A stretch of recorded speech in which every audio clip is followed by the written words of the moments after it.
বেশ কিছু রাজ্যে এসআইআর অর্থাৎ নির্বাচনী তালিকার বিশেষ নিবিড় পুনর্বিবেচনা চলছে। বাকি রাজ্যে শুরু হতে পারে আগামী এপ্রিল থেকেই, যার মধ্যে রয়েছে কর্ণাটক, মহারাষ্ট্র, তেলেঙ্গানা, অন্ধ্রপ্রদেশ। এই পুনর্বিবেচনা প্রক্রিয়া শুরুর প্রস্তুতি নিতে রাজ্যগুলির মুখ্য নির্বাচনী আধিকারিকদের কার্যত নির্দেশ দিয়েছে নির্বাচন কমিশন। বৃহস্পতিবার জারি হওয়া এক চিঠিতে কমিশনের সচিব পবন দিওয়ান জানিয়েছেন, যত দ্রুত সম্ভব প্রস্তুতিমূলক কাজ শেষ করতে হবে, যাতে এপ্রিলেই সহজে রোল আউট করা যায় এসআইআর প্রক্রিয়া। কমিশন জানিয়েছে, কিছু রাজ্যে ইতিমধ্যেই এসআইআর সংক্রান্ত আগাম কাজ সেরে ফেলা হয়েছে। এবার বাকি রাজ্য ও কেন্দ্রশাসিত অঞ্চলগুলিতে প্রস্তুতি দ্রুততর করতে প্রশাসনকে নির্দেশ দেওয়া হয়েছে, যাতে নির্ধারিত সময়ের মধ্যেই তালিকা পুনর্বিবেচনা শুরু করা যায়। কোন কোন রাজ্য ও কেন্দ্রশাসিত অঞ্চলে হচ্ছে এসআইআর?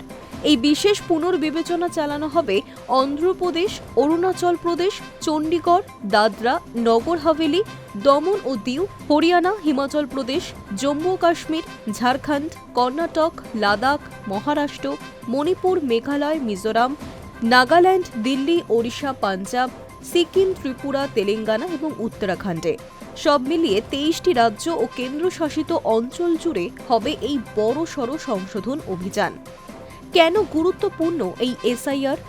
কমিশনের মতে, এই বিশেষ নিবিড় পুনর্বিবেচনায় নতুন ভোটারদের নাম নথিভুক্ত করা, পুরনো নাম যাচাই করা, অযোগ্য বা অকার্যকর এন্ট্রি বাদ দেওয়া সবটাই হবে একই সঙ্গে।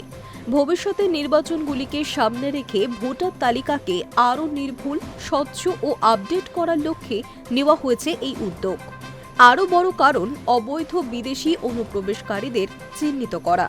কমিশন স্পষ্ট জানিয়েছে, এসআইআর এর অন্যতম প্রধান উদ্দেশ্য বিদেশি ইল্লিগাল মাইগ্রেন্টদের নাম তালিকা থেকে বাদ দেওয়া। বিশেষ করে জন্মস্থান যাচাই করে এই চিহ্নিতকরণ করা হবে।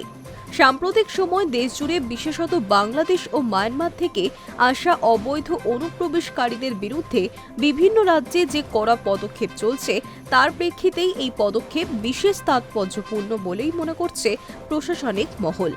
নির্বাচন কমিশনের শীর্ষ কর্তাদের বক্তব্য, সময় মতো এসআইআর শুরু হলে আগামী কয়েক মাসের মধ্যেই দেশের বৃহত্তম গণতান্ত্রিক প্রক্রিয়া ভোটাভুটিকে আরও স্বচ্ছ, নির্মূল, সুদৃঢ় ভিত্তির ওপর দাঁড় করানো সম্ভব হবে।